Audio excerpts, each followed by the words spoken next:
अस्सलाम वालेकुम जी, it's me उज़्मा ताहिर। कैसे आप लोग ठीक ठाक हैं? अच्छा जी, बड़े दिनों बाद दोबारा से मैं कोई ऐसी वीडियो बनाने लगी हूँ क्योंकि बीच में मेरे काम के हवाले से वीडियो आती हैं। जो मैं काम प्रोग्राम करती हूँ मुझे कौन तो टाइम नहीं होता, उस हवाले से बस वो वीडियो बनाई और अब अपडेट दे दिया। क्योंकि प्रोग्राम जब चल रहा होता है तो उसमें सारी रिकॉर्डिंग हो जाती है, तो मुझे लगता है कि फिर मेरा यहाँ बताने का रीज़न नहीं बनता। क्योंकि जब चैनल की कोई चीज़ होती है वो सीखी होती है तो फिर वहाँ वो चलती है, ठीक है। लेकिन हो ये रहा है कि मैं जहाँ जहाँ जाती हूँ, जो जो चीज़ें मैं कवर करती हूँ। अच्छा, मैं कराची का क्राइम कवर कर रही हूँ आजकल। जितने भी यहाँ पे चीज़ें कराची में हाईलाइट हो रही हैं, जितने भी प्रॉब्लम्स हैं उसको हाईलाइट कर रही होती हूँ, उनकी उनकी आवाज़ बनने की कोशिश करती हूँ, आप तक लाने की कोशिश करती हूँ। तो उसी तरह चीज़ें चलती भी हैं, करती भी हूँ। लेकिन अभी जब मैं कल एक शूट पर थी, और शूट उसामा जिसका अभी मर्डर हुआ है 3 दिन पहले, 4 दिन पहले, जिसकी शादी थी, हम उसका ही कोई उस हवाले से प्रोग्राम एक रिकॉर्ड कर रहे थे कि किस हवाले से हुआ, कैसे हुआ, क्यों हुआ।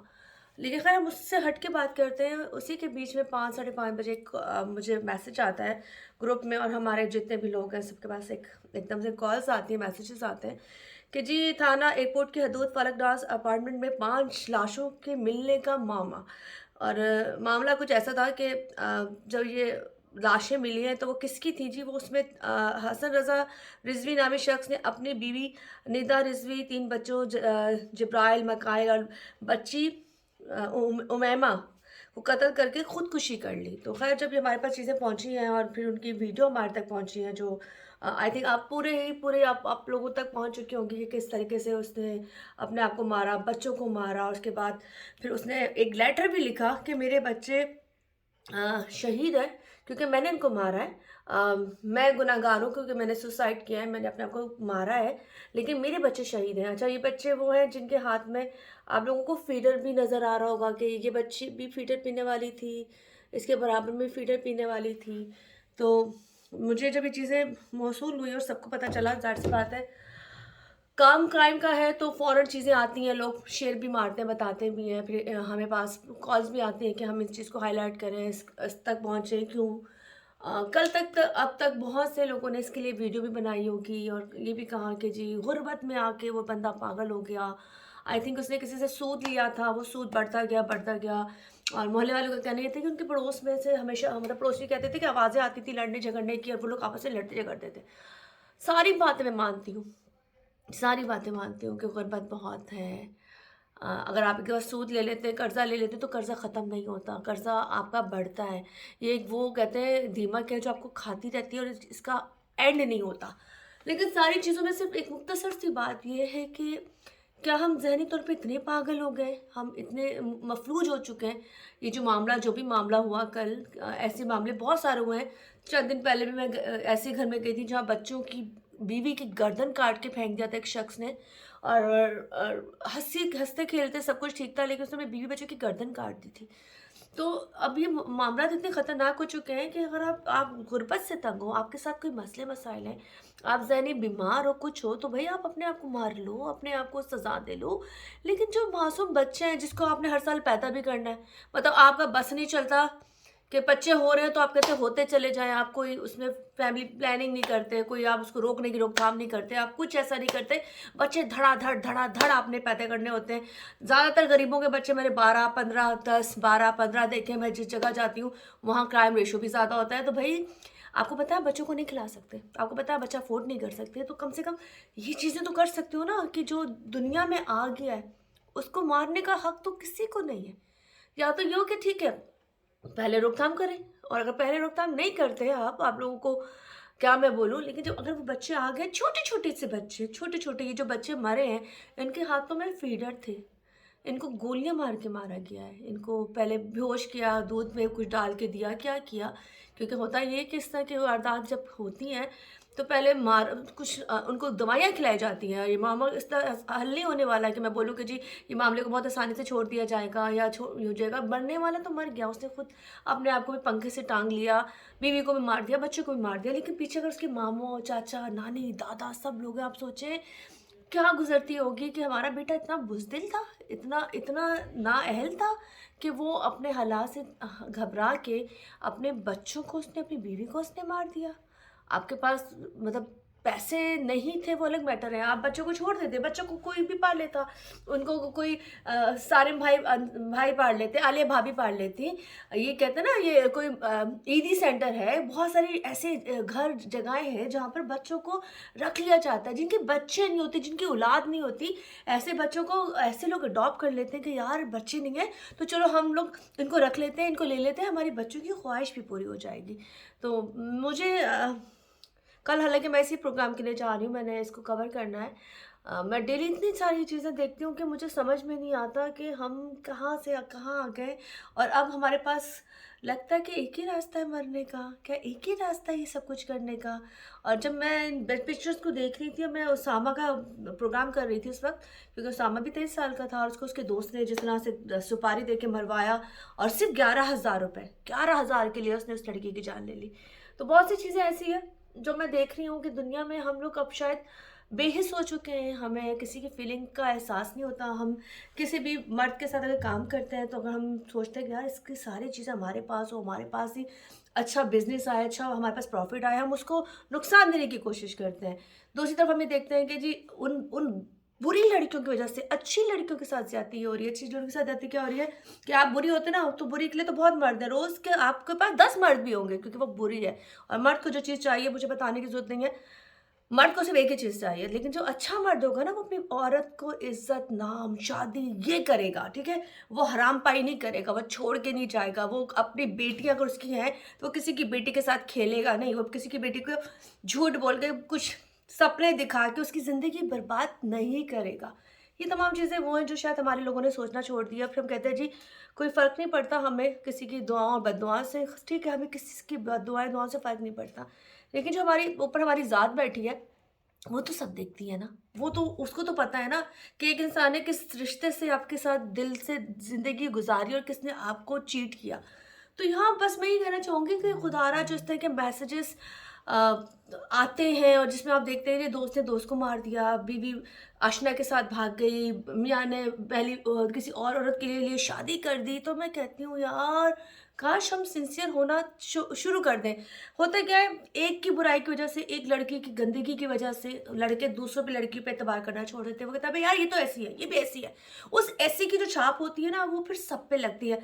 अब एक मिसाल, अच्छी लड़की घर बैठी रह जाती है क्योंकि उसकी ज़बान मेरी तरह तेज़ होती है, वो बोलने में तेज़ होती है लेकिन अंदर गंदगी नहीं होती। लेकिन कुछ लड़कियाँ ऐसी होती हैं जो अपना दिखा के जी, जी ये करके आपको ठग के चली जाती हैं। वो आपको बहुत अच्छी लगती है, आप उनके लिए रोते भी हैं, पीटते भी हैं, उनके पीछे पैसा भी लगाते हैं। तो बस ये तमाम चीज़ें अल्लाह महफूज़ रखे इस वक़्त से। और जिस तरह मैं सारी चीज़ों को इसलिए ऐड कर रही हूँ कि ये वीडियो एक ही तरह पे सब पे बना दूँ कि जो इस वक़्त हम सानिया मिर्ज़ा और शुएब और सना जावेद और सब पे बात कर रहे हैं, हमें नहीं पता उनकी ज़िंदगी में इस वक़्त क्या चल रहा था, हमें नहीं पता वो क्या था नहीं था। मुझे बहुत दुःख हुआ क्योंकि रिलेशन ख़त्म हुआ। आप या तो किसी से शादी ना करो, करो तो पूरी ज़िंदगी निभाओ, मर्द बनो, साथ रहो। अगर एक मर्द औरतों का शौकीन है तो फिर लानत है उस मर्द पे, और एक औरत अगर अपने लिमिट से आगे निकलती है तो उस पे भी लानत है। तो बात ये आ जाती है कि यार आपने एक जगह स्टॉप करना है तो आप रुकें, वहाँ रुकें। लेकिन पर्सनली अब वो शादी हो गई है, शादी के बाद उन्होंने ज़ना नहीं किया, उन्होंने गंदगी नहीं की, ओपन कर दिया, तो छोड़ दो, क्या पता उनके बीच में क्या हो रहा है। लड़कियाँ रखने से बेहतर है, ज़ना करने से बेहतर है, गुनाह करने से बेहतर है शादियाँ करें। शादियाँ इसलिए करें कि आप रख सकते हो, और अगर आप एक के साथ सिंसियर हैं और आप प्यार करते हो, तो फिर आप स्टॉप कर दें, क्योंकि फिर आपके लिए एक ही कुल कायनात हो सकती है ना। सब नहीं हो सकती, सब लड़की एक ही तरह की होती हैं, सब लड़कियों में कोई चीज़ स्पेशल नहीं होती, सिर्फ़ आपकी फीलिंग होती है जो जिससे जुड़ती है, आपको लगता है जी मेरे लिए ख़ास है, वरना मर्द या औरत सब सेम। खैर हम बात आ जाते हैं उन बच्चों पे जिसमें मैं बहुत तकलीफ़ में आई। मैंने कहा यार मैं इन बच्चों की पिक्चर आज भी सारा दिन देखती रही, अम्मी भी ज़िक्र कर रही हैं, मैं भी कर रही हूँ।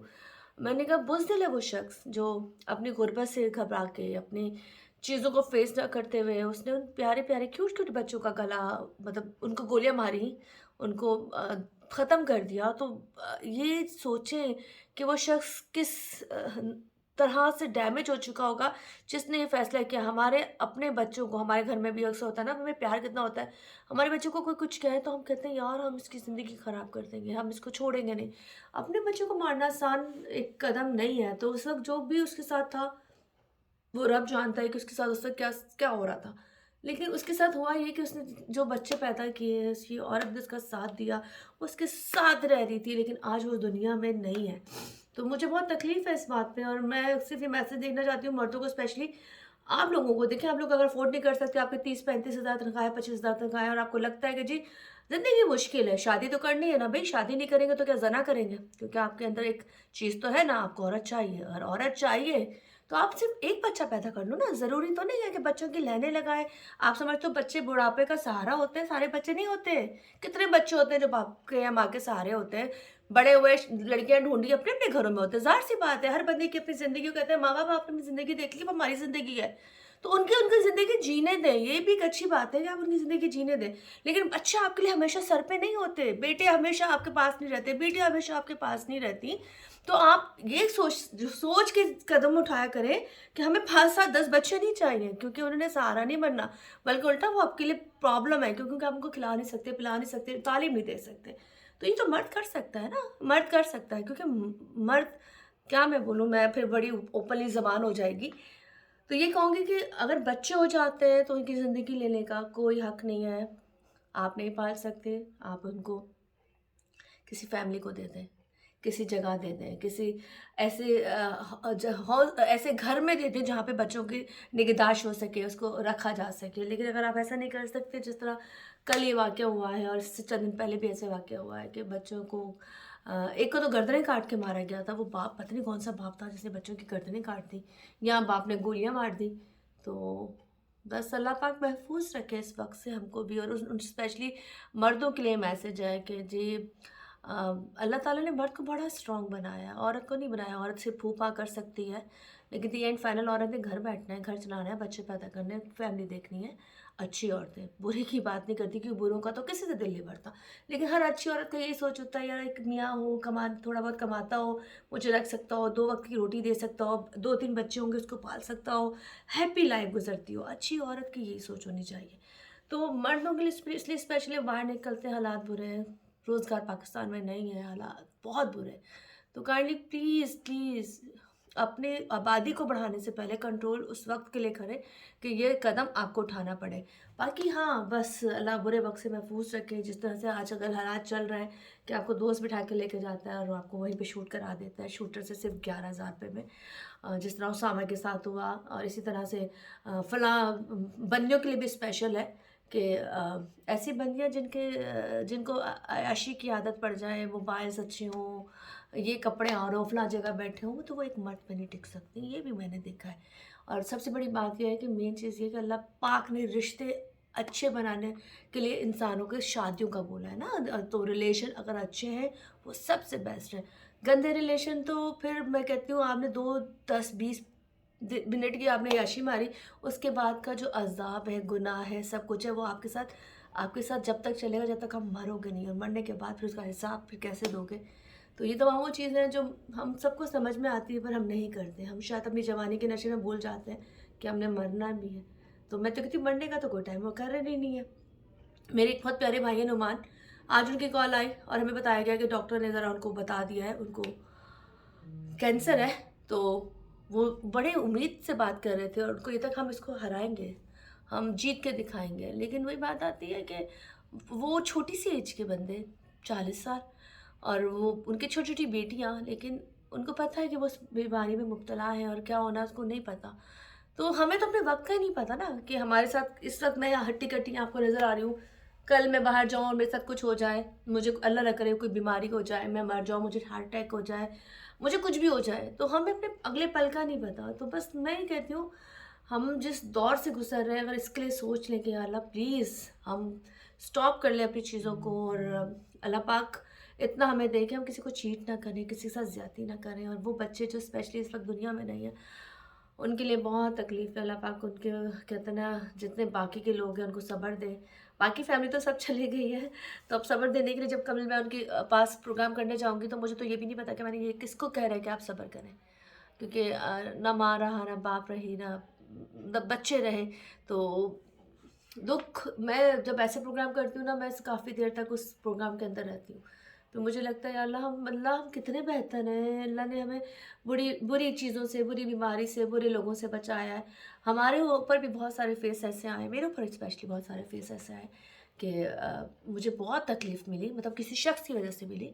लेकिन मैं सोचती हूँ बहुत बेहतर हूँ कि मरी तो नहीं ना, कुछ गलत तो नहीं हुआ ना, ज़िंदा हूँ, साँस ले रही हूँ, अपने घर में हूँ, सब अच्छा है। तो बस ये ज़रूर है कि हाँ, जिसने जो किया इंशाअल्लाह अल्लाह पाक उसको उसके अंजाम तक पहुँचाएगा, क्योंकि दुआ और बद्दुआ कभी रायगा नहीं जाती। अगर बद्दुआ वो जो वाक़ई किसी के साथ जाती है और दुआ वो जो आप दिल से माँगते हो। खैर मैं अपने रब से ही कहती हूँ कि अल्लाह पाक जो मेरे आगे का नसीब है बहुत अच्छा कर, मेरा भाई का, मेरी मम्मा को ज़िंदगी सेहत दे, और स्पेशली उस्मान भाई जो उनकी अम्मी इलेक्शन में खड़ी हैं उनके लिए भी आसानियाँ हो, हमारे मुल्क के लिए आसानियाँ हो, खान साहब के लिए आसानियाँ हो, और अच्छी गवर्नमेंट आए, जो भी आए अच्छी गवर्नमेंट आए, क्योंकि हमारे को गवर्नमेंट ने क्या देना है, हम लोगों ने खुद ही मेहनतें करनी।